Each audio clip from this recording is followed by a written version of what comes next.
Magandang araw po, Euritech po, at your service. Ngayong araw po, may dumating na naman pong laptop sa atin. At ang reklamo po sa atin ni ma'am ay minsan po biglang nagre-restart ang kanyang laptop. At siyempre po, as a technician, ang SOP po namin ay i-diagnose po muna namin ang inyong mga gadget. Bago ko po buksan itong laptop ni ma'am, ay sinuri ko po muna ang software system ng laptop.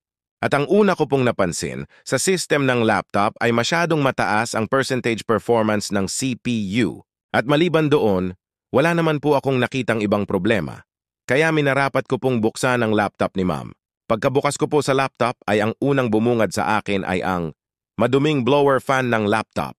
At base sa aking experience, ang madalas na nagiging sanhi ng pag-restart at pagbagal ng isang laptop ay dahil sa maruming blower fan. Trivia po muna tayo tungkol sa blower fan. Ang blower fan po ang nagsisilbing exhaust fan ng laptop. Ibig sabihin po nito, siya po ang naglalabas ng init na nabubuo ng CPU. Kung titingnan, simple lang naman pala ang trabaho ng blower fan, hindi naman pala komplikado.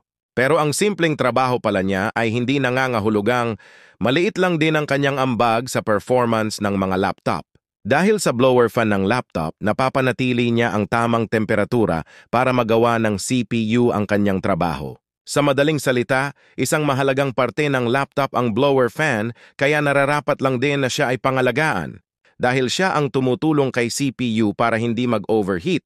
At alam naman natin na kapag sobrang mainit na si CPU, ay magsisimula ng magloko ang ating laptop, na kung hindi maaagapan ay maaaring mauwi sa pagka-damage ni CPU. At syempre mahal pa sa mahalang gastos kapag CPU issue na. Kaya para maiwasan na masira ang CPU, ipalinis po natin ang ating mga laptop kahit isang beses lang po sa loob ng isang taon. At kung naghahanap po kayo ng maglilinis ng inyong mga laptop, huwag na po kayong lumayo. Bumisita lang po kayo sa ating mga branches at malugod po namin kayong pagsisilbihan ng may katapatan at kahusayan. Dahil dito po sa Euritech Repair Shop, kumpleto po kami ng mga kagamitan at dumaan po kami sa mga iba't ibang training para ang maihatid naming serbisyo sa inyo ay tunay na dekalidad. Kung meron po kayong mga katanungan, ay i-message nyo lang po kami dito sa ating Facebook page. Paki-follow na din po para updated po kayo sa aming mga ganap. At kung makikita nyo po sa video na tinatanggal ko ang heating pad ng CPU, ang dahilan po ay upang mapalitan ko ang thermal paste ng CPU. Ang thermal paste ay isang uri ng substance na inilalagay sa CPU para mas madaling malipat ang init ng CPU papunta sa heating pad. At ang heating pad naman ay konektado papuntang blower fan. At sa ganoong proseso na ilalabas ng laptop ang init at napapanatili niyang walang mag o overheat sa mga piyesa niya.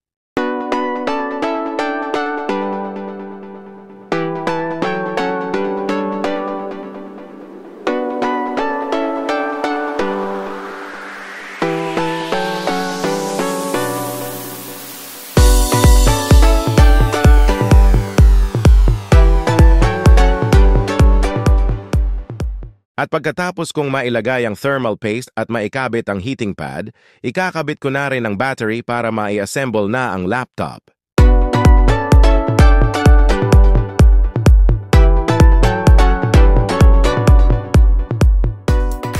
After ma-assemble ng laptop ay i-double check ko kung anong pinagbago niya sa dati.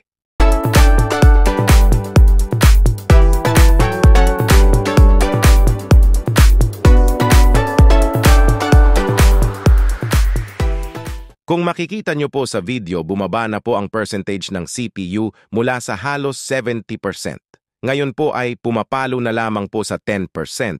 Ang ibig pong sabihin ng data sa video ay hindi na po nag-overheat ang CPU kaya magagamit na po ni ma'am ang kanyang laptop ng maayos. At dahil umabot ka sa huling parte ng video na ito, marahil nagustuhan mo ang video na ito, sana'y i-follow mo po ako sa ating Facebook page at mag-iwan ng komento kung anong parte ng video ang iyong nagustuhan. Hanggang sa muli po, maraming salamat po sa panonood.